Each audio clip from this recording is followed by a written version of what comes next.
Арбаңыздар айтылуу өрүк зардын ардактуу атуулдары. Эсенсиздерби? Эзелдеден эле сөз багып, сөз кадырлаган улуу кыргыз журту. Амансыздарбы? Сиздердин алдыңыздарга Роза Отунбаеванын демилгеси эл аралык коомдук фондо биздин, сиздердин эле эмес, бүтүн кыргыздын таланттуу кызы Топчугүл Шайдуллаеванын карегинде өрүк зар аттуу кечеси менен келди.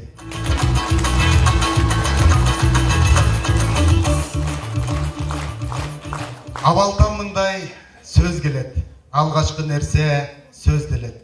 Салмактуу чыккан сөз болсо, шайтан да чоочуп сезгенет. Андыктан мунара куруп сөз менен муунга сунгун, сөз белек, сөз гана жашайт түбөлүк, калгандын баары өзгөрөт дейт. Мына ошол сөз багып, сөз кадырлаган улуу эл тарбиялап чыккан, өстүрүп чыккан, өз турмушунда, өз жашоосунда жүрөгүнө тил берген, таңдайына тил берген Топчугүл Шайдуллаева эжекебизди маңдайыңыздарда отурат, бир кол чаап койсоңуздар, мынакей ордуңуздан туруп коебуз. Ошол эл сиздерсиздер. Топчугүлдөй эжекебизди өстүргөн эл сиздерге дагы таазимдейли. Топчугүл Шайдуллаева жазуучу, публицист, илимпоз. Баткен районунун Карабулак айылында 1960 жылы 24 январда туулган. 1977 жылы Карабулак орто мектебин, 1982 жылы Эстирдин 50 жылдык атындагы Кыргыз мамлекеттик университетинин журналистика бөлүмүн бүтүрүп, эмгек жолун ошол эле университеттин социологиялык лабораториясынын кызматкери болуп иштөөдөн баштаган.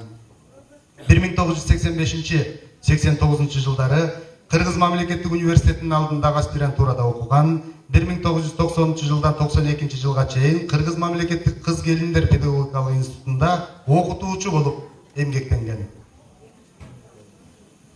Андан соң 1992 жылы социология илими боюнча кандидаттык ишин коргогон. 1992-93 жылдары Кыргыз мамлекеттик университетинин философия кафедрасынын окутуучусу. 1993 жылдан 2003 жылга чейин Бишкек гуманитардык университетинин социология кафедрасынын доценти, кафедра башчысы. 2003-2004 жылдары Кыргыз Республикасынын омбудсменинин, акыйкатчысынын аппаратында маалыматтык басма бөлүмүнүн башчысы.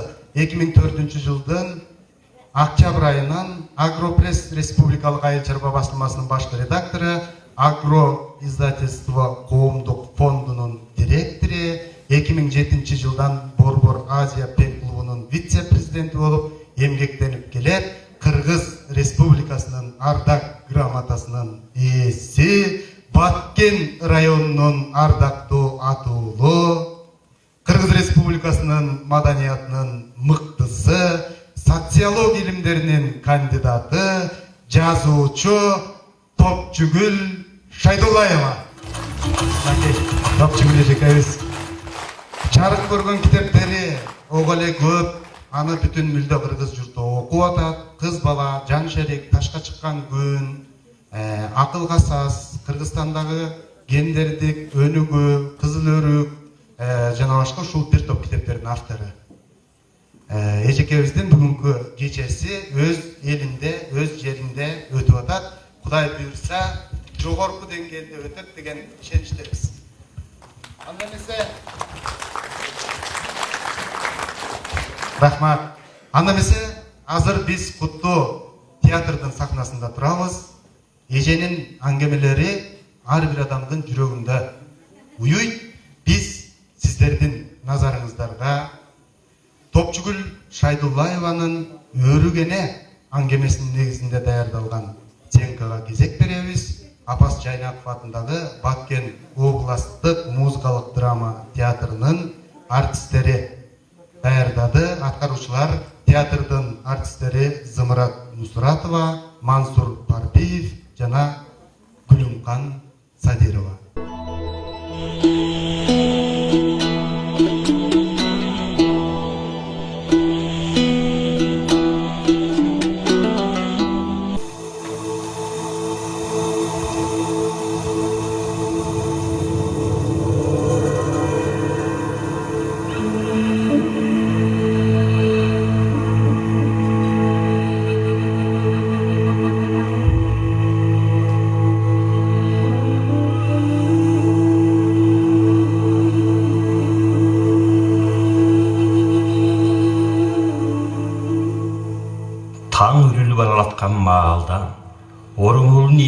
чейин ороп байлап алган аял короосундагы чоң өрүкзарда ары бери чуркап, отура калып, баг ичинде жан аракетке түшүп атты.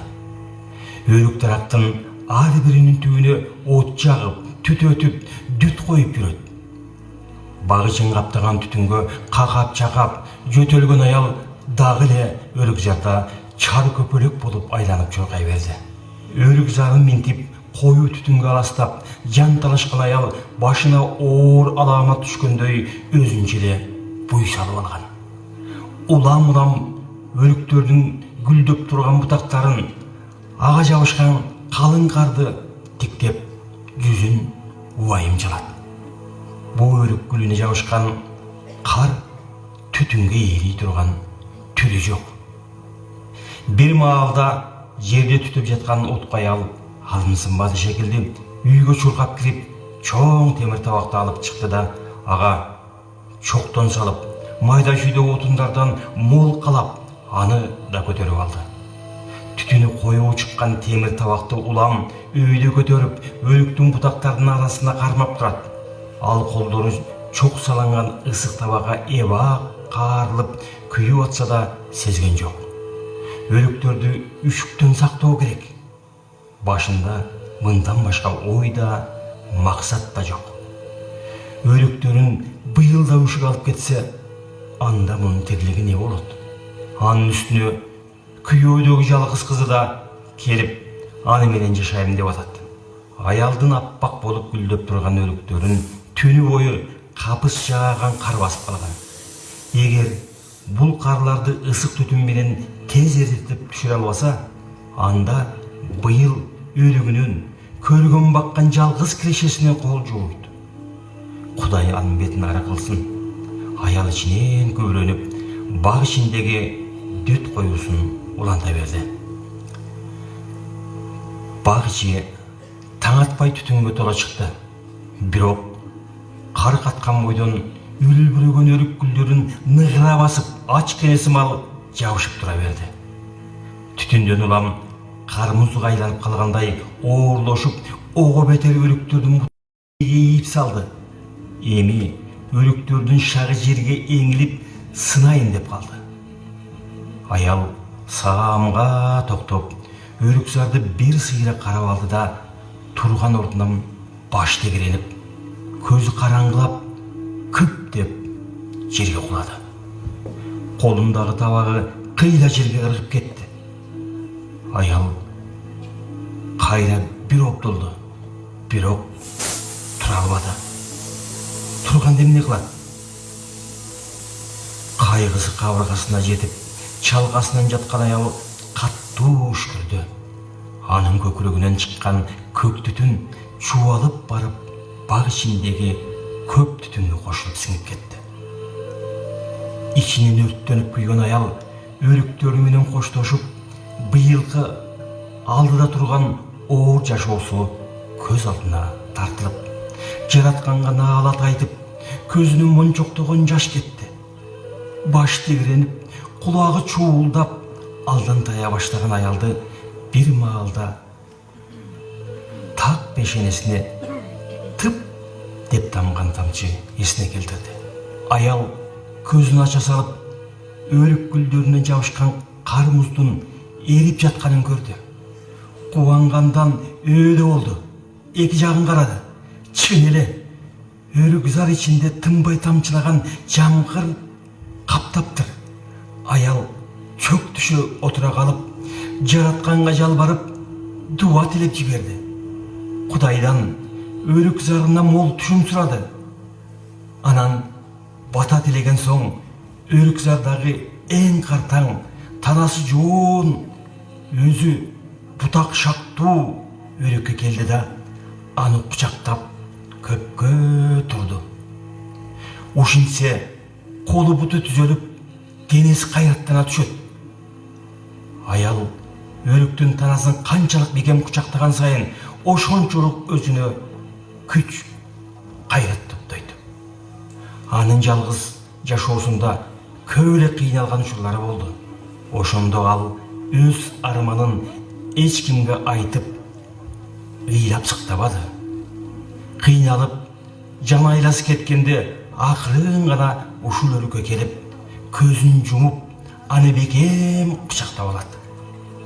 Өлүк дарагы анын ичиндеги бардык кайгы муңун, капасын акырындан өз денесине сиңирип алгандай, аял бир паста жеңилдей түшөт. Бул өлүктү аял ичинен энем дечү. Энеси болбосо аялга алмынча кайрат күчтү, мээримди кайдан берет? Аны кантип сооротот? Бул күнү да аял таңкы аяз суукка карабай, танасы муздак эне өлүгүн көпкө кучактап турду. Картаң өрөкө жүдөп жабышып турган аялдын дилдиреп ыйлап жатканын өлүктөн башка эч ким көргөн жок. Аял кечээ түнү капыстан жааган карга кар менен алпурушуп кыйналганына, өзүнүн тартыш турмушуна, жалгыздыгына келип ыйлаган жок. Мунун баарына аял эбак көнүп бүткөн, моюн сунган, аны ыйлаткан, жанын сызаткан башка эле. Күйөөлөгү кызы кечээ телефон чалган. Эрим менен биротоло ажыраштым. Бүттү. Тажаным. Мындан артык чыдабайм. Кызымды алып эртең үйгө көчүп барам. Мени кубалаба. Апа. Күйөөң менен жаша деп кыйнаба. Апа. Деп жалдыраган. Муну уккандан бери аял муңга батты. Өзү да атасы чоңойгон. Кызы да атасыз өстү. Өз энеси да атадан эрте калган. Эми кызы жалгыз калып, небере кызы да атасыз өсөбү? Бул эмнеси? Буларга ата эр буйруган эмеспи? Бул эмне деген кайталана берген тагдыр, пешене? Мындан качып кайда барат? Кызына өмүр бою бак тилеп келбеди беле? Арык аял өлүккө ушунчалык жабышып алган. Анын үстүндөгү эски кара кыжым чапанынын өңү да бозоруп, оңуп, өлүк дарагы түспөөл. Анын баг ичинде өлүк кучактап турганын бир караган киши байкабайт да эле. Үн чыгарбай, ичинен боздоп, ыйлаган аял бир топто барып соороду. Өлүктү кучактагандан, өлүктү кучагынан бошотту. Анан кыйшая түшкөн оромолун оңдоп, көзүнүн жашын алаканы менен арчыды. Буулуккан көкүрөгү жеңилдегенсип, шуу үшкүрүп алды. Башын көтөрүп, бутактары коргонтулу жайылып турган барпайган өлүк энесинин гүлдөрүн карады. Күн нуруна чагылышкан гүлдөр ажайып эле. Кандай кооз. Ичинен түрөлүккө тобоо келтирген аял кызы менен небересинин амандыгын тиледи. Алардын бар экенине сүйүндү. Эртең тосуп алганга камынайын деди. Кайраттана түшкөн ал өлүк энесинин алаканы менен сылап, кадым энесин өпкөндөй кучактап өөп, анан өлүк зарда ар кайсы өлүк түбүндө чачылып жаткан чала күйүп, чычала болгон отундарды күлдү четинен жыйнап кирди. Аялдын көңүлү бир аз да болсо тынчыганы анын кыймылынан көрүнүп турду. Таң эртеңгидей буй салбай аял жай, бирок дадыл кыймылга кирди. Чын эле, бул маалда аркон бою көтөрүлүп калган күндүн нуру өлүк зарга тегиз чачырап, каптап, басып турган түндөгү кардан арылган, бажырайган өлүк гүлдөрү баг ичинен аппак нурга бөлөп жибилген эле. Бул аппак нур ичинде өрүк түспөөл чапан кийген арык аял бир топко чейин күймөнүп, өлүктөрдүн түбүн тазалап жүрдү.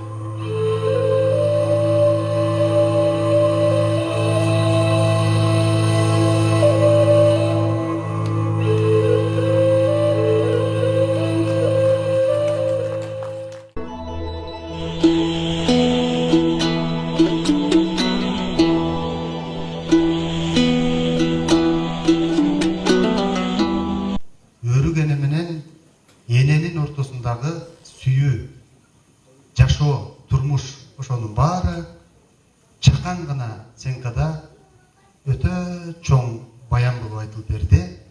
Бул албетте Топчугүл Шайдуллаева эжекебиздин Өрүгене аңгемесинин негизинде коюлду. Көркөм окуган рахмат, текстти көркөм окуган Кыргыз Республикасынын эмгек сиңирген артиси куттуктап койсок болот. Жаңы эле ушул наамды алган ушул театрыбыздын коюучу режиссеру Мансур Партиев.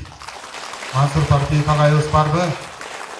Ордуңуздан туруп койсоңуз, эгер мынакей Мансур агайыбыз азыркы текстти көркөм окуган агайыбыз ушул киши. Ал эми артисттер Сымырат Нусратова жана Гүлүмкан Садирова.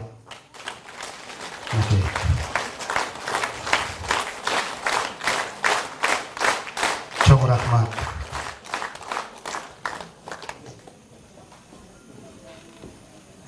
Дүбүрт чыгат алыстан, жолду кара чаң учкан, тайгак жолдо туяктан от чагылтып, тайлар келет жарышкан, начарлары таштак жолдо баш чайкап, күлүктөрү чыгып келер жарыштан демекчи.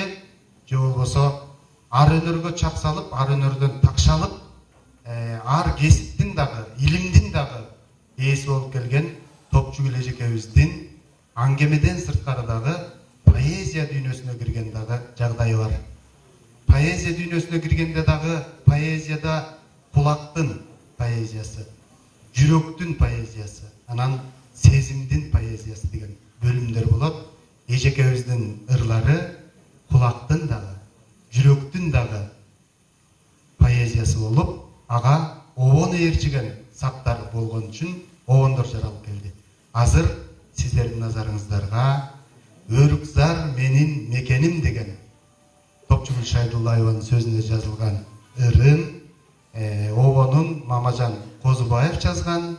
Автордун аткаруусунда кабыл алыңыздар. Сахнага биз Мамажан Козубаевди чакырабыз. Коз алыңыздар. Мамажан Козубаев, Өрүкзар менин мекеним. Келиңиз.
Sancı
Sağlar sağ Sağırır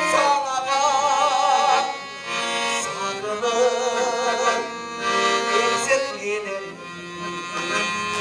Sağırır Eksetmenin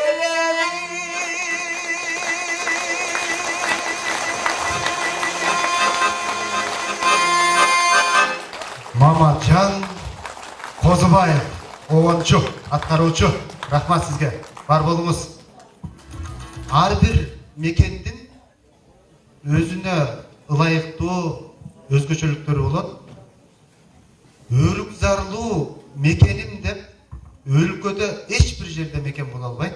Ал бир гана өрүк зарлуу мекен Баккен эргесинде болот. Эми азыр кезекте Топчугул эжекебиздин ушул кечеси Карегимде өрүк зар деп каякта болбосун, Карегимде Бишкекте болобу, Англияда болобу, Европада болобу, Америкада болобу, дүйнөнүн кайсы бурушунда болсо дагы Топчугул эженин Карегимде өрүк зар эле тура берет. Биз Бишкектен дагы Карегимде өрүк зар деген кечесин өткөргөнбүз. Роза Отунбаеванын Демилге эселер алып коомдук фонд өткөргөн. Азыр сиздердин назарыңыздарга ошол жактагы өткөн кечеден үзүндү тартуулайлы. Кара жаздык деген аңгемесинин негизинде коюлган кара жаздык Токтобол Сатылганов атындагы Кыргыз улуттук филармониясында, Токтоболот Абдымомунов атындагы Кыргыз улуттук академиялык драма театрынын артисттери койгон, режиссеру Эркин Эгембердиев. Көрүп коюңуздар. Топчугул Шайдуллаева, Кара жаздык.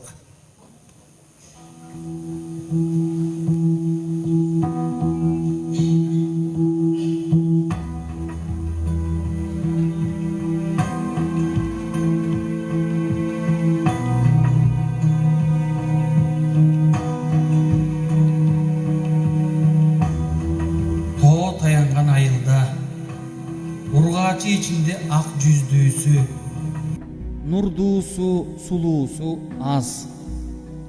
Тоонун муздак жели, керели кечке тынымы жок талаа ташта өткөн тиричилик, убаракерчилиги кыз келиндердин жүзүн эртеле тотуктуруп, белин майыштырып, оозундагы тишин күбүп, бат эле картайтып койчу. Бирок бул айылда тоонун шамалы да, тиричиликтин оору да жүзүнө ис түшүрө албаган, бети айдай тунук, нурлуу, бой келбети шыңга, кашы көзү кол менен боёгондой бир сулуу келин бар эле. Бул келинге көзү түшпөгөн бул чөлкөмдө эркек заты болбосо керек. Бирок келин эки тестер кызы менен жалгыз жашачу. Канча эркек суун арткан менен ага үйлөнүп жашаганга келгенде дай алчу эмес. Анткени анын кара жаздык аты бар эле.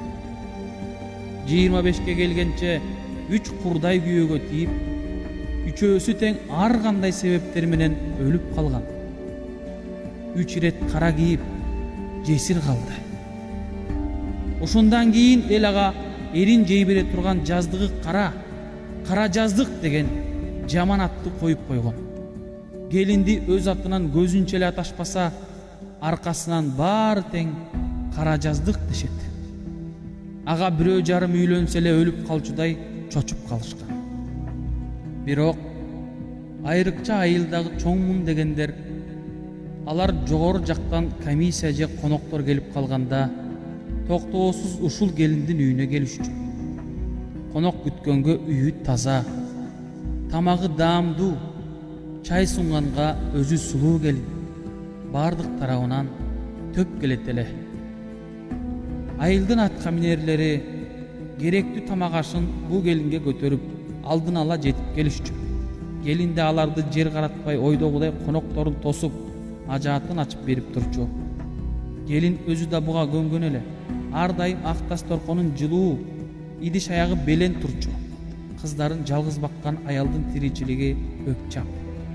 Мындай конок тосуудан бу атасыз үй бүлө бир топ карымжыланып алышчу.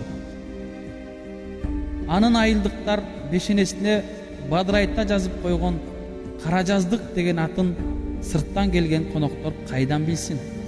Алардын кээлери Айжамал келинге акча сунуп, белек берип, жакшы сөзүн айтып, көңүлүн да көтөрүп коюшчу.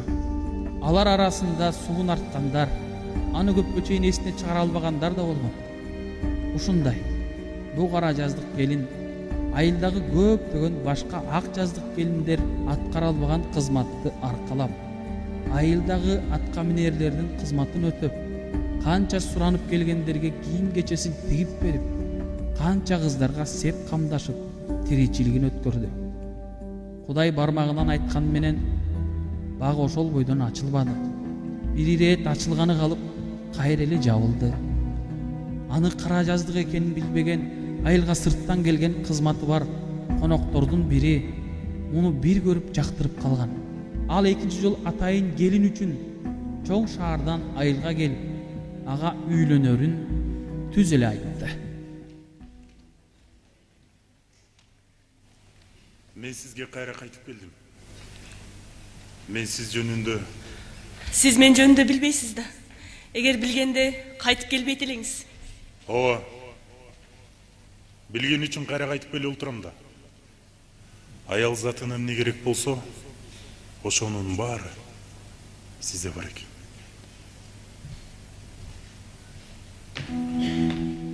Эгер каршы болбосоңуз кыздарыңыз менен кошо Борборго көчүрүп кетүү сунушумду кандай карайсыз? Сиз мени түшүнбөй жатасыз. Сиз айыл ичиндеги сөздөрдү уккан жок белеңиз. Кара жаздык деген ысым сизге эч нерсе жөнүндө айткан жокпу? Мен мындай нерселерге таптакыр ишенбеймин. Менин деле аялым өлүп калган. Ажал жетип күн жетсе, бардыгыбыз кетчи жабыска кетебиз да. Анын үстүнө экөөбүз эми гана 40-тан аштык. Өмүрдүн баары алдыдагы.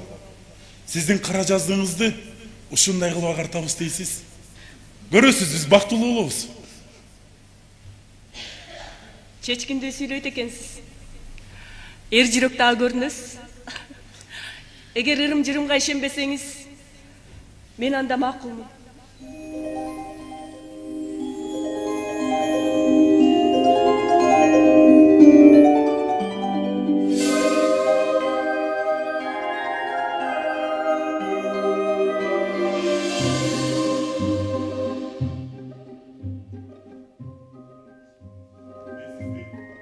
Bir haftadan keyin gelip alıp ketем.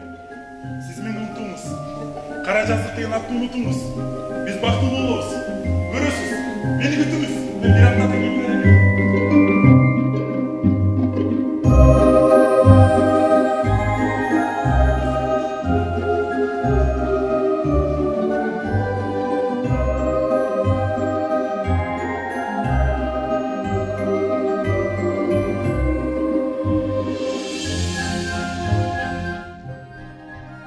Апабыздын бүгүн көңүлү жакшы го я? Апабыз бүгүн жаңы жумушка кирген го? Жок кыздарым. Турмуш деген жаңы жумушка. Чын эле?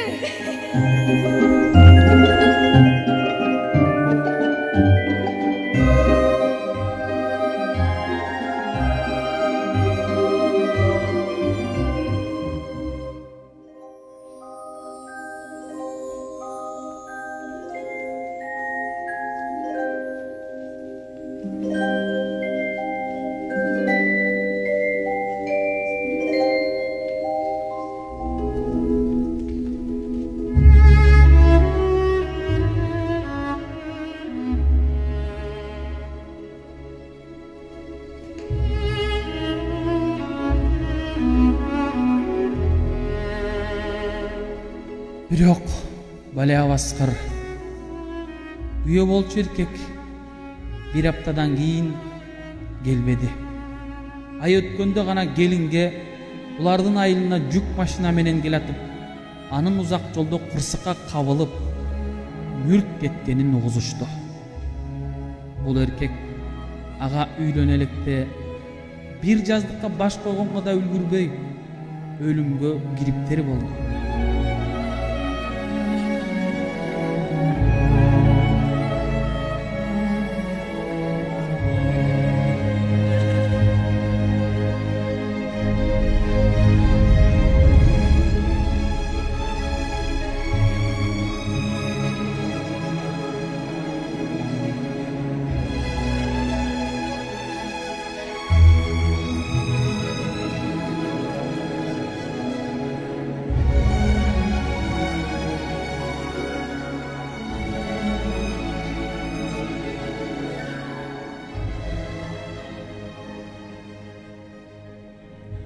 О Кудай, сен мага тайкы тагдыр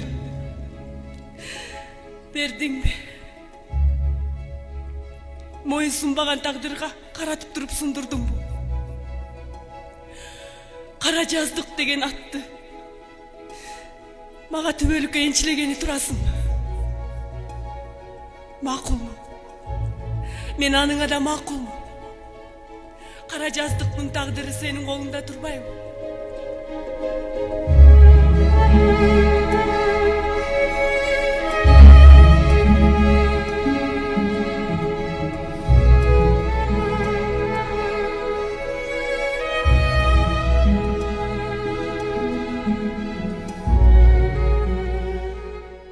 Арадан канча жылдар өттү.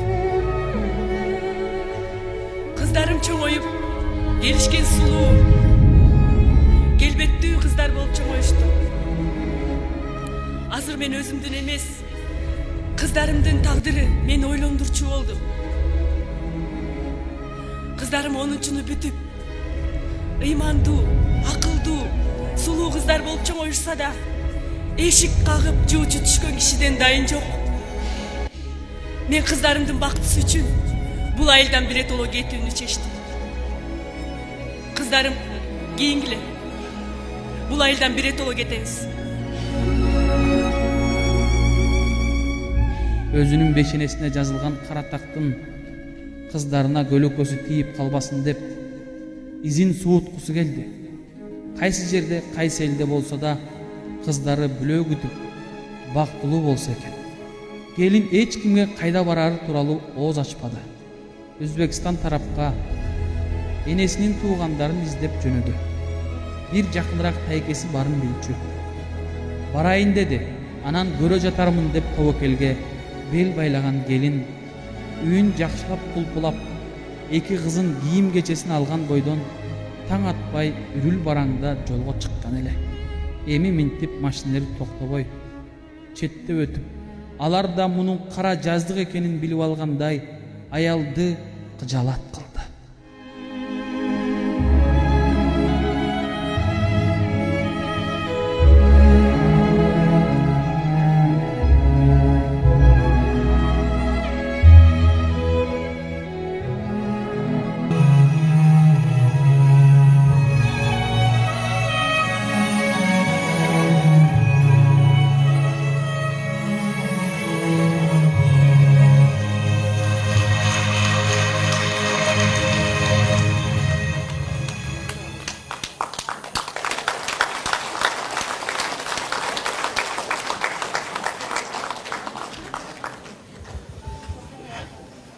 Мынакей сиздер көргөн жогорудагы кара жаздык деген чыгарма көрдүңүздөр.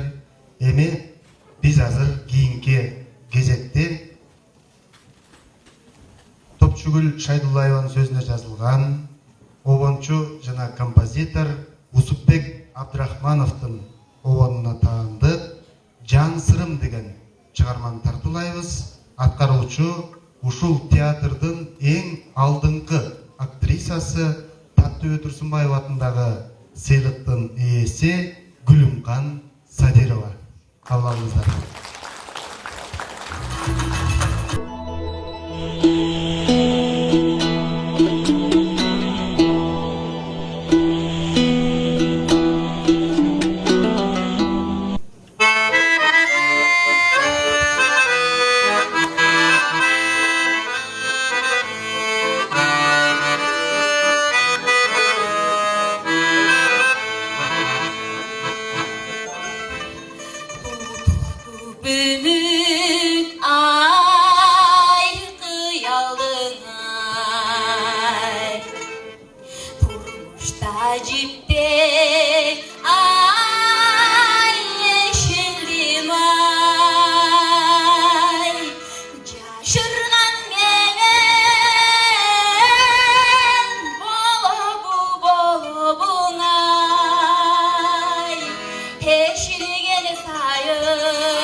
Öksürgün dağlar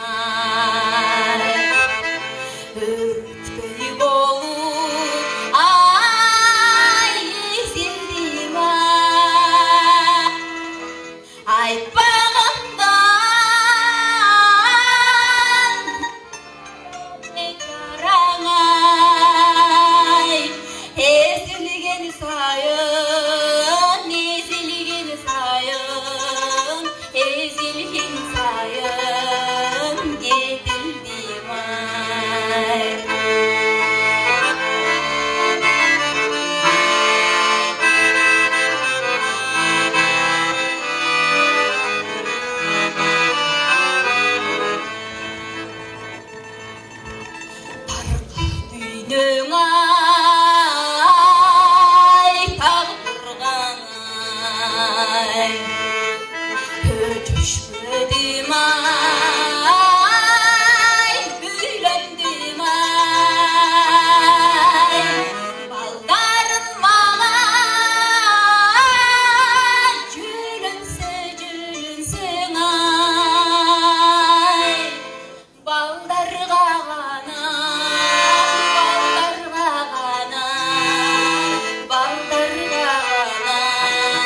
söyündim ay.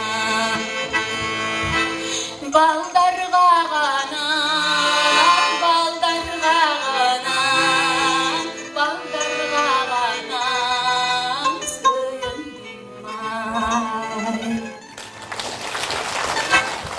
Gülümkan Sadirova.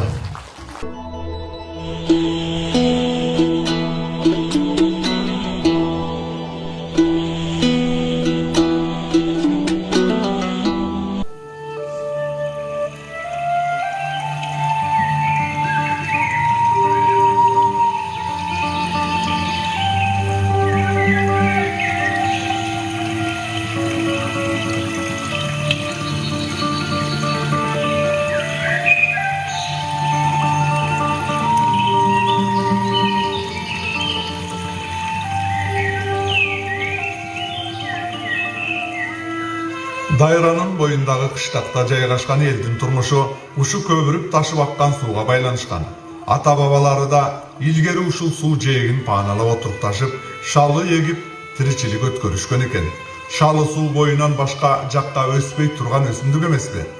Жай ортологон кезде дарыя ашып ташып, суу боюндагы шалыларды аяусуз жутуп жалмап, жаа бербей аны эч кандай күч башкара албай калчу.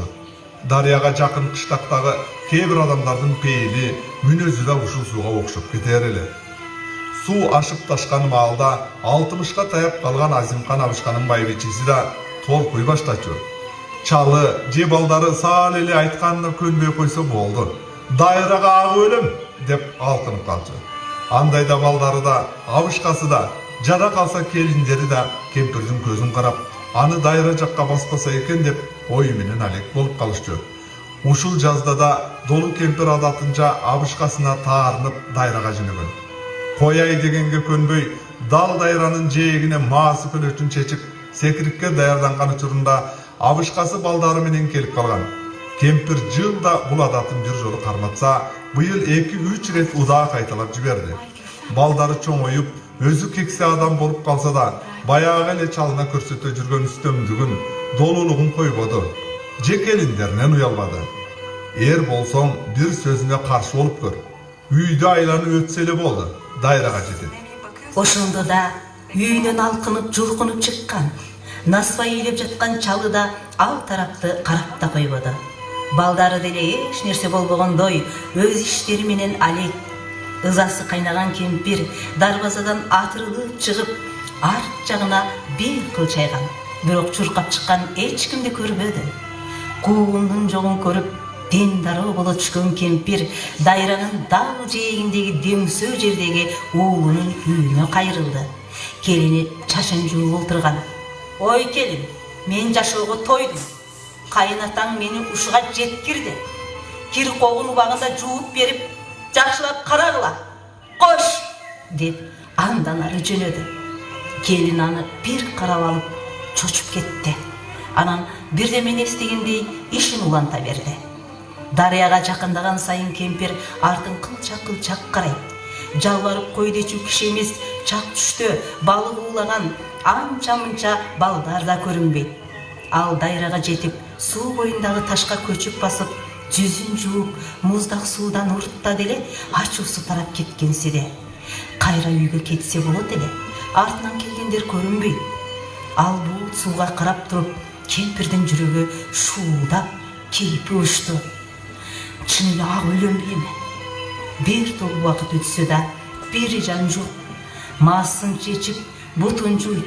Копкан аңдыны өчө түштү. Кайра маасын кие баштады. Аны алыстан карап, аңдып турган Абышкасы чыдамы кетип бир маалда «Ай кемпир, бул ачууңдан кайт!»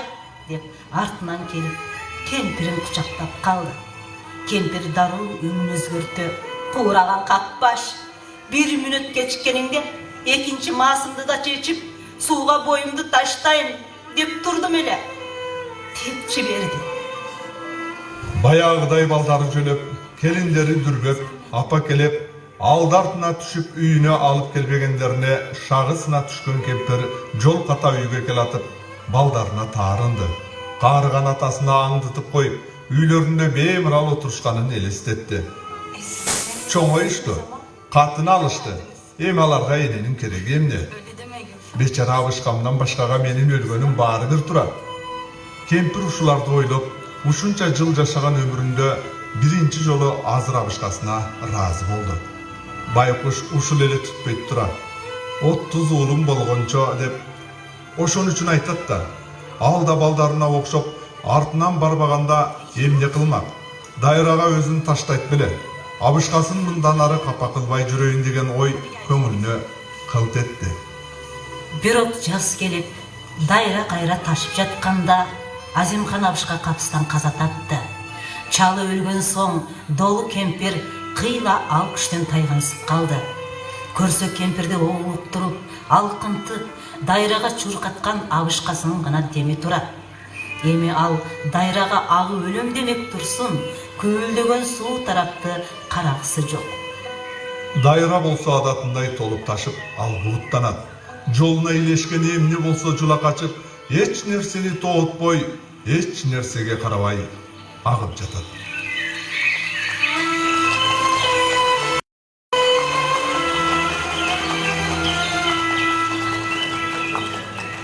Сиздер долу аңгемесин көркөм окуган уктуңуздар. Эми дагы бир аңгемеге кезек берели. Бул аңгеме дагы өтө кызык аңгеме. Кара туман. Кара туман аңгемесин дагы биздин ардактуу асыл артисттерибиз көркөм окуп берсин. Кабыл алыңыздар.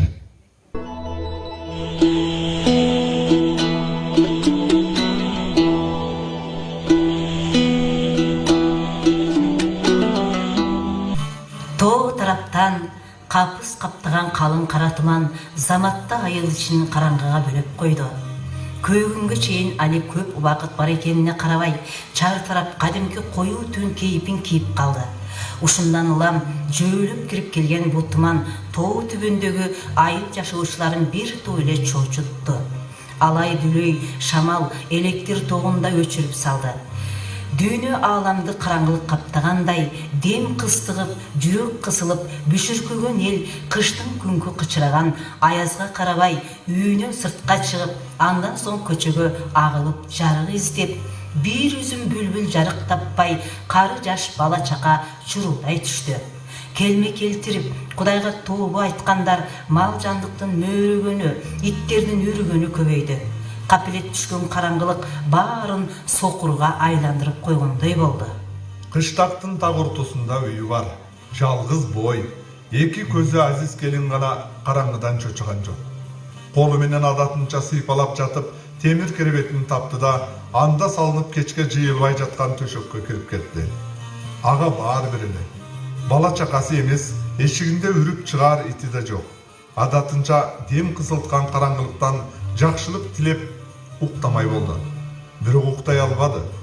Кара туман эрте түшкөн түн жөнүндө элдин чуручуу түшүп жатканы анын оюн бөлдү. Айрыкча бала чаканын ызы чуусу анын жүрөгүн түкүлдөттү. Бул эмнеси? Керебетинде ары бери оодарылып, чочулаган келин ар түнү эл жаткандан кийин ага бир келип кетчү кошуна турган аксак жигитти ойлоду. Анын азыр келишин жанында болушун каалап кетти. Бирок түн киргичекте али көп бар эле. Көзү азиз келин оюн ары бери жыгычакты ичинен жабылбаган эшик кычырай ачылып, караңгыда бирөөнүн бери карай басканы болду. Жакындаган сайын өзүнө сиңген жыт, кулагына уюган дабышка окшогон кадамдан чочуп, өйдө боло берген келин алсыз үн катты. Эргеш, сенсиңби? Эрте келдиң го. Абайла, мен төшөктөмүн. Бул үн бери келе жаткан жанды тык токтотту. Бул кошуна жашаган Эргештин аялы Сайра эле. Ал оюнда эч нерсе жок. Бул сокур кошунасынан ширеңке сурап келген. саамга катып калган келин эсине келе ар бирини аңдай сала жаны кашайды. Кайсы эргеш, менин эримби? Алсыга түн ичинде келип жүрөбү? О, шорум, мунун тапканы ушул сокур экен да. Сайра эмне үчүн келгенин да унутту. Караңгы түндү да, үйдө тамак күтүп отурган балдарын да, көкүрөгүн тилип өткөн ачуу сезим, боюнан ылдый эңшерилткен боштук кулагын чуулдатып, жүрөгүн дүркүлдөтүп, оозу кургап чыкты. Аксап баскан араң жан эрим бирөөгө барат деп, болгондо да ушул көрк кебетеси жок көр аялга барат деп түк оюна келбептир. Бул учурда төшөктө бошошуп жаткан сокур келин эсин жыя ордунан тура калды. Анын да абалы оңой болбоду. Сайраш, сен билем. Башка сөз оозуна келбеген келин темир керебетинде катты да калды. Сайра караңгыда көр келинин кайсы жерде жатканын да көргөн жок. Ага бир ооз сөз да кайрыбады. Аткан бойдон үйдөн чыгып кетти. Беймаал көөдөй караңгылык алып келген туман Сайранын көзүн ачып койду. Ачпай калсын, аны бактысыз кылып койду. Караңгыда кайсалап жанында турган үйүнүн дарбазасына жеткенче муздак тер чекесинен ылдый куюлду. Дарбазага жеткен соң аны ачып киргенге шайы жетпей, башын жыгач каалгага жөлөгөн бойдон шолоктоп ыйлап кирди. Бул учурда аз-аздан жөө туман таркап, айлана жарый баштаган. Бир маалда чочуп кеткен келин эки жагын карана өйдө болду. Чын, күйөөсүн капа кылган учурлары көп эле болгон. Кээде тоотпой, теңсинтпей, айтканына көнбөй дегендей. Бирок анын жаздыгын аттап, бирөөгө кучагын ачкан эмес. Сымбаттуу 6 саны аман аялын бу чолок минтип кордойт деп ким ойлоптур? Ысык нан жапса, жакшыраак тамак бышырса, балдарынан берип жиберген байкуш бечара деп аяган бу кошуна сокур келиндин жоругу жанына батты. Азыр барып жаткан жеринен муунтуп өлтүрүп салгысы келди. Көрсө, эри тамаркага суу коем деп, же малга чөп салам деп, түн ичинде тез жоголуп жүргөнүнө көп болгон. Канча жыл экенин да билбейт. Эки көзү сопсо, эки буту бар туруп, чак түштө алданып жүргөнүнө арданды. Сайра үйүнө киргенде кадимкидей туман кетип, айлана жарык болуп түшкөн. Батыш жактан батып бараткан күндүн бозомок нурлары көрүнө баштаган. Бирок аламаттай болгон бул күн бир үй бүлөнү чырга толтуруп, бир керилген сулуу келиндин көкүрөгүнө кетпес туман түшүрүп, бактысын колунан жулуп кетти.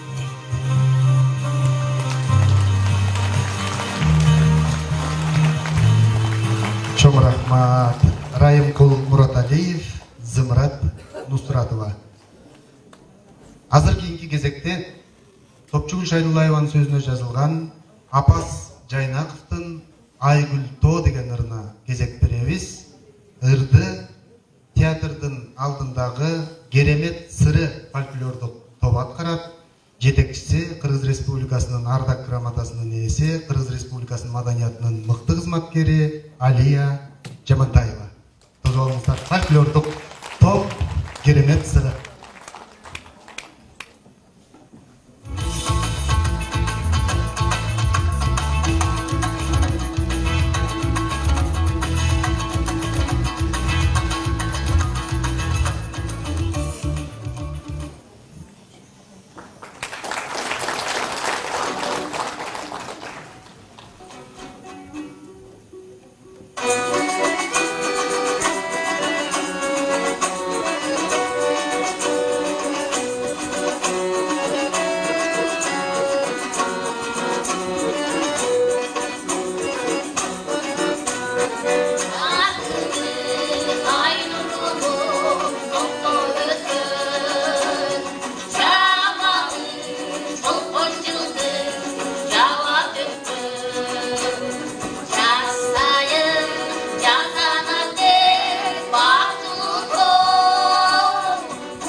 керемет сыры фольклордук тобу кол чабуулар менен узатыңыздар.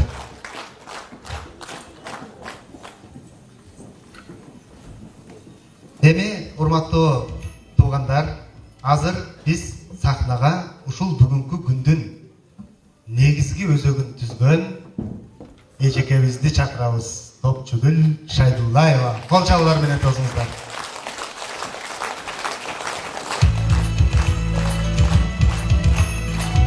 Кыргыз Республикасынын ардак грамотасынын ээси, Баткен районунун ардактуу атуулу, Кыргыз Республикасынын маданиятынын мыктысы, социология илимдеринин кандидаты, жазуучу эжекебиз.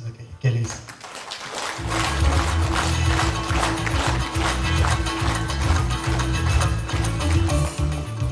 Арбаңыздар, урматтуу менин баткендик туугандарым, жердештерим, урматтуу Роза Исаковна, Абиш Алыбаевич, бүгүнкү ушундай бир ажайып жолугушууга кош келипсиздер. Мен көп жылдардан бери алыста жүрүп, ушундай чыгармачылык маанайда сиздер менен биринчи жолу жүз көрүшүп отурам. Ушундай менин сүйүнүчүмдө бүгүн чек жок болуп турат. Мен бул жерде бир нерсени айткым келет. Мени ушинтип сахнага чыгарып, ушинтип менин чыгармачылыгымды даңазалап аткан Роза Исаковна Отунбаева эжекебиз, Кыргыз Республикасынын экс-президенти.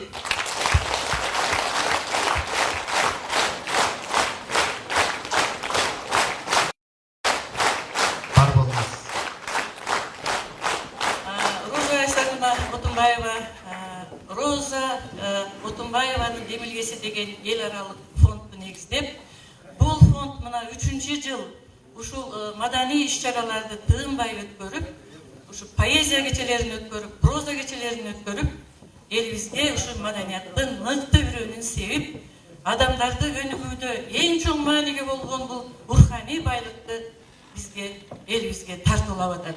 Бүгүн дагы ушул атайын Баткенге ушул Карегимде Өрүкзар деген кечени өткөрөм деп, өзү демилге көтөрүп биздин Роза Исаковна келип отурат. Мен чоң ыраазычылыгымды адегенде ушул кишиге бергим келет. Ошондой эле бул киши негиздеген фонддун кызматкерлерине дагы чоң рахматымды айтам. Ошондой эле ушул демилгени колдоп бизге колдоо көрсөтүп аткан областтын губернатору Абиш Алыбаевич Халмурзаевка, Чынара Осмоновнага, муну театрдын мыкты жамаатына терең ыраазычылыгымды билдирем. Бар болуңуздар. Чоң рахмат. Эже сиз азыр ыраазычылык айтып сахнадан түшүп кетейин деп атат окшойсуз. Сизди азыр сахнадан кетирбейбиз. Айтыңыз. Мен болсо өзүңүздөр билгендей, көп жылдан бери Бишкектемин. Чыгармачылыкты аркалаганыма көп жылдар болду. Бирок мен китептерди жазып чыгарган менен элге мынтип чыгыш менде ушул жакында эле баштады. Мен дагы кайталап айткым келет, ушул фонддун Роза Исаковнанын гана демилгеси менен. Эмнени айткым келет? Бул биздин кыргыз улуттук адабияты бай адабият, чоң адабият. Бирок эгер ошого сан эсеп салып карасак, талдай келсек, биздин Өрүкзарлуу Баткен элинин жашоо турмушу, өрүкзарлыктар жөнүндө, биздин жердин өзгөчөлүгү, элдин кулк мүнөзү жөнүндө жазылган, ошолорду чагылдырган чыгармалар өтө эле аз экен. Мына ушул өксүктү, ушул бөкстөнү мен өзүмдүн чыгармачылыгымда аз да болсо мындай толтурайын деген милдетим бар. Ошондуктан мага дайым айтышат да, сиздин чыгармаларыңыз баары эле Баткен, баары эле Өрүкзар, эмне себептен мындай көп жазасыз деп. Бөлсө баягы туулган жердин топурагы алтын деген чын экен. Туулган жердин деми дайым көкүрөктө жүрө берет экен. Анан дагы бир суроону көп беришет. Илхамды сиз кайдан аласыз? Чыгармачылык. Мен айтам, ушу гүлдөп турган өрүктөн алам илхамды. Гүлдөп турган гүлдөн алам.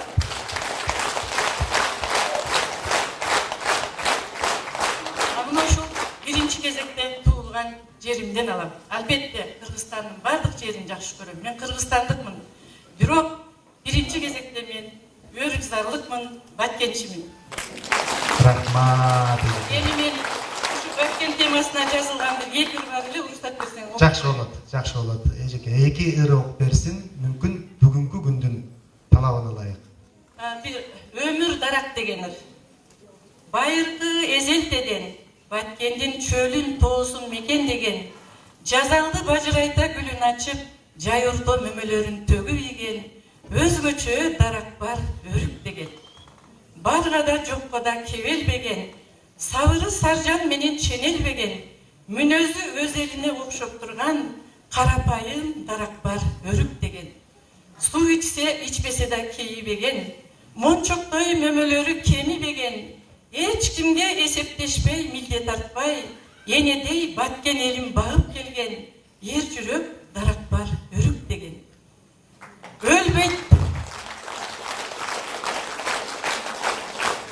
Өлбөйт дейт өрүк жеген, өмүр дарак өрүк деген. Баракелде. Айгүл гүлүнө күндөн качып, айды сүйгөн кызыл гүл, өңү оттой өзү муздак кызык гүл, шыңга бою шынарлашып астага, тамырлары ташты жарган бышык гүл, күнгөйдө эмес тоо тескейин сүйгөн гүл, күн нуру эмес көз сугунан күйгөн гүл, күндөн качты, кача албады адамдан, сулуулугу башына азап үйгөн гүл, тоо гүл эле эркин жерге бой салган, коңгуродой таажылары суйсалган, сан миң адам назарына тушалып, бүгүн болсо айгүл жүзүн муң чалган, тоо түрмөгө гүл туткунга айланды, чар тарабы темир менен курчалып, чарчады гүл адамдардын бутунан, чалыкты гүл пенделердин сугунан, көрсө дагы көзү тойбой үзүп жулуп жутунган, гүлдүн муңун ким угат да ким көрөт, абайсылап таажысынан ким жөлөйт, өңдөн азып бою пастап баратат, айткылачы гүлдүн кунун ким төлөйт. Баракелде. Жерден жарака кетсе, акындын жүрөгүнөн өтөт деген ушу. Көпчүк эле рахмат. Рахмат. Бар болуңуздар. Алаканча колдой турган ушундай кызыңыздар бар. Эже, сиз ушул чыгармачылыкка качан кантип эмне болуп, каяктан башкарып калгансыз? Сизди өзү илим дос катары дагы билчилек. Чыгармачылыкка мен биринчи журналист катары аралаштым да. Ушу 7-чи класста окуп жүргөндө, ушу 73-жылдар жылдар болуш керек. Кара Булак айылында кышында жалгыз банябыз бар эле, иштебей калды. Анан мен райондук газетага кичинекей макала жазгам. Моз тойгон биздин мончобуз деп. Мына ушул макала райондук гезитке чыккандан кийин, ал райкомдун бюросунда таралып, биздин ошол мончобуз 3 күндөн кийин эле иштеп калган да. Мен ошондо аябай таң калып, ушу калемдин күчүнө баа бердим да. Ушинтип жакшынакай кылып жазып гезитке чыгарып койсоң, элдин маселесин чечет экенсиң. Бир иш чечилет экен. Мен ушундай эрдемсинип, ушундай менде бир ушу жазуучу болоюн, ушу жаза берейин деген ой пайда болуп. Демек сиз элдин көйгөйүн чечиш үчүн жаздыңызбы же өзүңүздүн көкүрөгүңүздөгү көрөнгөн ачыш үчүн жаздыңызбы? Мен элдин көйгөйүн чечиш үчүн жазгам. Себеби ошол маалда эч кимдин үйүндө азыркыдай банясы жок эле. Айылда болгон бүткөн бир баня бар болчу, алда кышында иштебей калып, эл аябай жүдөгөн болчу. Ошондон мен айлап кетип ошол кичинекей макаланы жазган элем. Дагы бир таң калыштуу нерсе бар. Сиздин өзүңүздүн чыгармачылыгыңыздан сырткары куштун эки канатындай кылып, илимди дагы артына бараткан адамсыз. Анан Топчугул эже университетке барганда, сиз университетке барган күнүңүздү эстейт болушуңуз керек.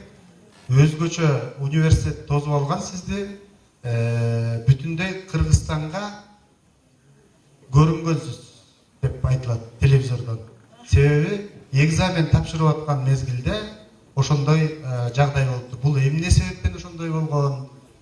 Ушул тууралуу айтсаңыз. Андан дагы сиз ошол университетке тапшыргандан кийин биринчи жолу социология илимдеринин кандидаты да болдуңуз. Ушул тууралуу азыр айтып кетсеңиз.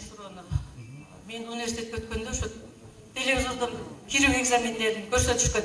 Эми бул мындай болгон, мен бардык экзамендерди 5ке тапшырып, анан ошол жакшы окугандарды телевидениеге алып барып алып, кайра экзамен уюштурушуп, кайра экзамен тапшырып өткөнбүз да. Анан бизди бүт Кыргызстан көрүп, анан окуп өткөнбүз. Ошол жөнүндө сөз. Демек ошондо сиз артыкчылык менен баргансыз. Көрдүңүздөрбү, муну айтып аткан себебибиз Топчугул эжекебиз абитуриент болуп барган мезгилде эле бүтүн Кыргызга мактанып көрсөтүштүр.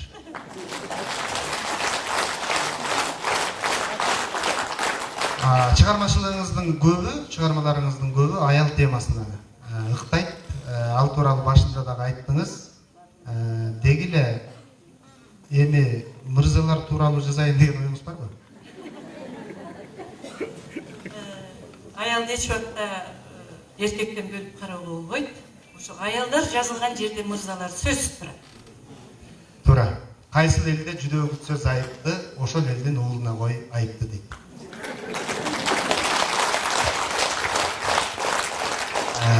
Жакшы, мынакей Топчугул Шайдуллаева эжекебиздин чыгармачылык кечеси Карегимде өрүк зар деп аталды.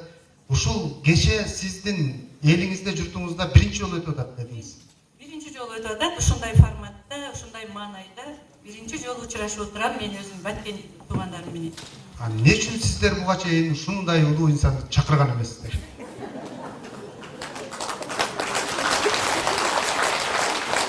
Демек, чыгармачыл инсан менен жалпы коомду, жан дүйнөгө азык берчү инсандарды башын көтөрүп, элге тааныштырып, чыгармачылыгын арттырып аткан бул Роза Отунбаеванын демилгеси эл аралык коомдук фонду.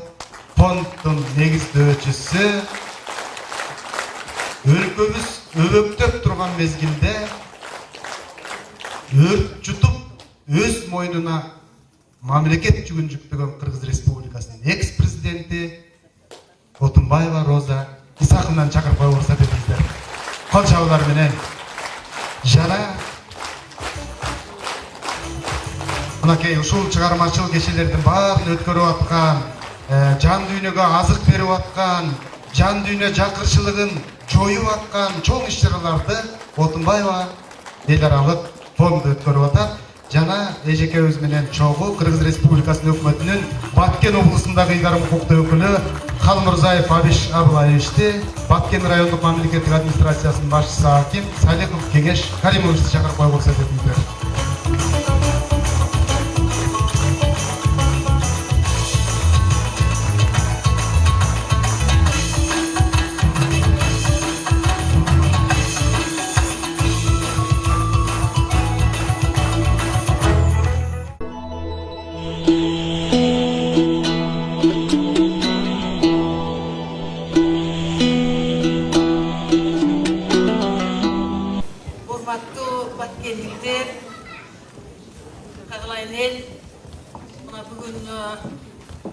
Жалаң эле Баткенде эмес, Кыргызстанда атактуу жазуучу, мына биз жакында эле филармонияда ушундай кечени өткөрүп, анан жазуучулардын баарын чакырып Кыргызстандын ошол жерден сын берип аткандардын арасында атактуу жазуучулар алар айтышты, мына Кыргызстанда аялдардын прозасын, аялдардын арасында проза түрүндө жазгандардан сейрек жолугат.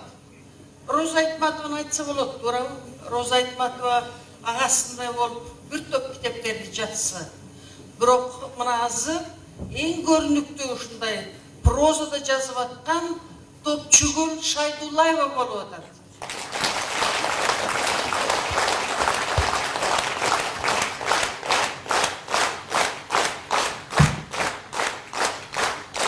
Ар бир адамдын өмүрү өтө деле узак болбойт экен. Жазуучулар, акындар, булардын да чыгармачыл турмушу, өмүрү тез эле өтүп кетет экен, көрүнбөй калат экен. Бизде бир топ жазуучулар бар Кыргызстанда. Канчасы өтүп кетти? Биз билбей да калдык аларды. Аларды сахнага эч ким чакырган да жок. Мындай калың элге тартуулаган жок. Азыркы заманда болсо эл ушундай сөзгө суусап турат. Поэзияны уккусу келет, прозаны уккусу келет. Маминтип театрлар жаралып атат. Мен ушундай бүгүн мен үчүн бир майрам. Биринчиден мына Топчугул бүгүн Топчугулдун кечеси болуп атат. Экинчиден мен өткөндө келип ушу бир кейип кеттим эле. Ушу силер кандай облустук борборсуңар? Силерде музей аттуу эчтеке жок бул жерде десем, мына азыр келсем музей жаралыптыр. Музей түптөлүптүр. Музей түптөлүп, университет аны баштап, эми алы дагы канча көп иш жасаш керек ошол музейде. Мындай байытканга, көп экспонаттарды алып келгенге, экспозицияларды жасаганга, бирок мына түптөлүптүр. Бүгүнкү кейпин көрүп мен ишендим келечеги кенен экенин. Мына ошентип эл болсо бүгүн руханий дүйнөгө мукташтыгы өтө чоң болуп атат. Ошондуктан мына биз ойлодук, азыркы Кыргызстандын акындарын биз чыгарышыбыз керек сахнага деп. Мен өзüm bir 6-7 жыл болуп кетти. Шайлыбек Дүйшеевдин 60 жылдыгын барып ат башыдан биз өткөрдүк эле. Эми Шайлыбекти тааныбаган киши жок азыр Кыргызстанда. Анын акындыларын баары эле билишет, сатып алып атышат бүгүнкү күнгө чейин. Мына 20дан ашык ушундай поэзия кечелерин филармониядан өткөрдүк. Баткен областында да акындар бар, мен билемин, сөзсүз. Алардын да сөздөрү ушу өзүнүн окуучуларын таба албай жүрөт. Кичинекей өзүнүн акчасына китепчелерди чыгарышат.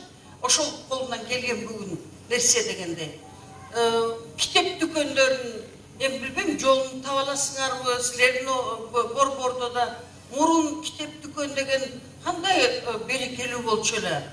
Kitapları taба албай, подпискаларды ала албай, очередте туруп, ошентип биз баарыбыз угар болчубуз. Азыр болсо мына китептерди ошентип өздөрү чыгарышат. Мен абдан чоң да бир сыймыкта айтышым керек. Топчугул Шайдулаева бул чындан эле жазуучу, акын, ырлардын тексттерин жазган киши. Окумуштуу. Биз Бишкекте, Кыргызстанда бул кишини социолог катары баалайбыз, билебиз. Абдан бир урчундуу маселелер аялдардын өнүгүүсү боюнча ушундай изилдөөлөрдү жасаган окумуштуу катары. Эми мына азыр биздин фонддо биз менен иштешип, коллега болуп, дагы мындай бир мүмкүнчүлүктөр ачылат деп мен ойлойм, китептер жазылат деп ойлоймун.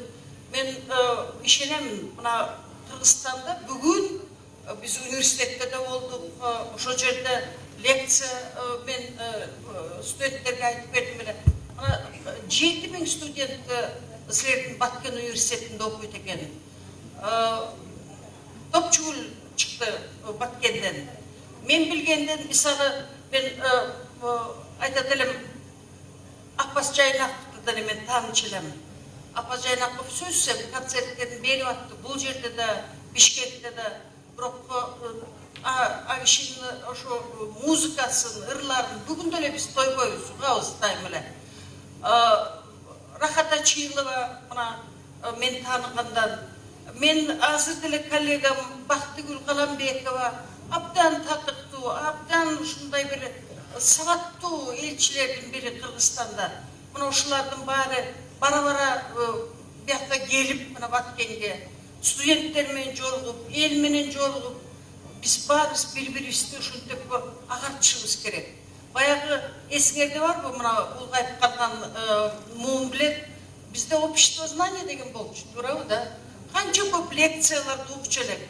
Эми ошонун баарын биз азыр жаңырталы, көтөрөлү деп атабыз. Анткени билим керек. Биз билим менен сугарып кетпесек азыркы муунду караңгылыкка бир пастыр түшүп калабыз. Мен ишенем, келечекте дагы көп китептер бизди күтүп атат. Топчугулдун китептерин окусаң, ушунчалык бир Баткендин турмушун билип каласыз. Баткендин турмушуна бир энциклопедия керекпи?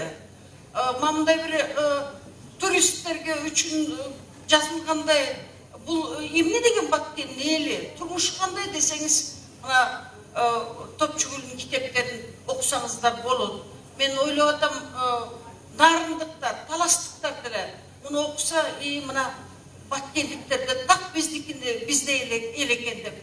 Bizim Kırgızistan'ın bütünlüğün, bilimdigin toluktap atkan Topçugül'ün kitapları meni abdan suktandırады. Men barыңыздарға қалай айтылам.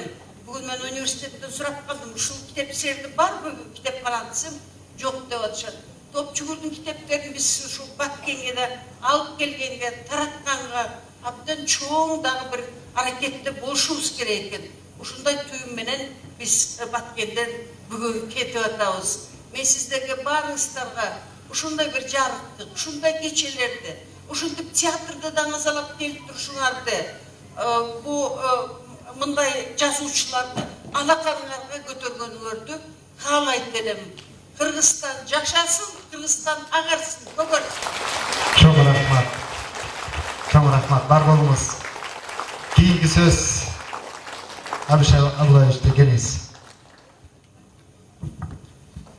Урматтуу Роза Сакуна, урматтуу коноктор, урматтуу мына Баткен эли, урматтуу Роза Сакуна, мына бүгүн сизди биздин жерге өзгө келип, биздин касиеттүү Баткен эли менен, Баткен жери менен келип, биздин ушул Топчугүл Шайдылланы өзүңүз колдоп кубаттап, биз эми өзүңүздөр билгендей Роза Сакуна өтө кыйын убактарда бизге президент болуп берип, биздин элди, биздин мамлекеттин азыркы убакка жол көрсөтүп берген биздин этелерибиз. Мен Курманжандаткадай, анан да улуу ушундай көргөн инсандардын бири болуп эсептелет.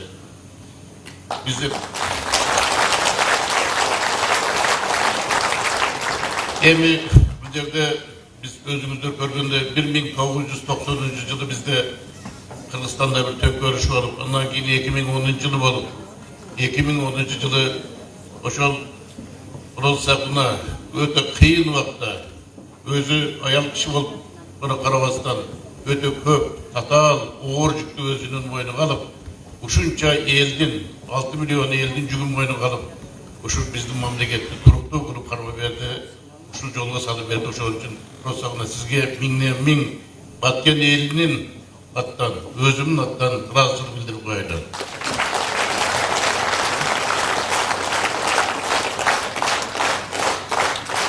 Мына Роза Сакуна, бүгүн сиз чындыгында биздин бир топ көзүбүздү ачып койдуңуз. Мына Роза Сакуна менен университетке барып жүргөнүбүздө чындыгында мына биз 90 жылдык деп Чыңгыз Айтматовду белгилеп атабыз, айтып көргөзүп коебуз.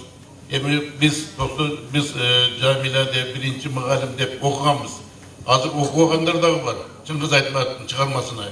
Бирок 90 жылдык деп койгондо, андан чыгарып мына өзүбүздүн ушу мына бул илимпоз, жазуучу өзүбүздүн мына Топчугүл Шайдылланагандай, мына бизден Аскарова турат, Миет Аскарова дагы отурат. Ошондой инсандарды мына бүгүн мен орун басарым Чынара Осмонова менен Саттарова менен отуруп айттык. Ушундай нерселерди мына Абдубак Зулпиевичке, анан башка биздин областтагы университеттерге, андан чыгар мектептерге, колледждерге алып келип, өзүбүздүн ушундай поэзия кечелерин өткөрүп, ушу өзүбүздүн инсандарды тааныштырышыбыз керек экен. Биз эми башка анан кээ бир убактарда кайсы инсанды сен өзүңө мындай кылып көргөзөсүң дегенде башка жердин мындай жазуучуларды башкаларды айтпастан өзүбүздүн акындарды, өзүбүздүлөрдү биз көтөрүп жүрүшүбүз керек. Роза Сакуна, кечеге келип сиз өзүңүз мына кече биздин Чоңгарага келип, ошол жердеги заставага келип, солдаттар менен өзүнүн Роза Сакуна чоң дасторкону менен келди. Келип солдаттар менен келип жолугуп, ошол солдаттар менен ал жерде да поэзия кечесин өткөрүп, солдаттар менен чогуу ырдап, солдаттардын көйгөйлүү маселелерин көрүп бердиңиз. Бул дагы болсо бир биздин элге ошол көргөзгөн жолуңуз болуп эсептелет. Сизге биз чексиз ыраазычылык билдиребиз. Ден соолугуңуз чың болсун. Ар дайым ушундай бизге күзгү болуп. Анан кийин эми сизге айтып туруп, Топчугүл чындыгында Шайдыллана, биз сиздин мына эмгектериңизге, илимге дагы болгон кандидат наука экенсиз, мына эми жүрөбүз. чыгармачылыгыңызга ийгиликтерди каалайбыз. Биз баткен жери биз сиздерди колдойбуз, кубаттайбыз. Сиз менен сыймыктанабыз. Чоң рахмат. Бере тургандыгыңыз рахмат.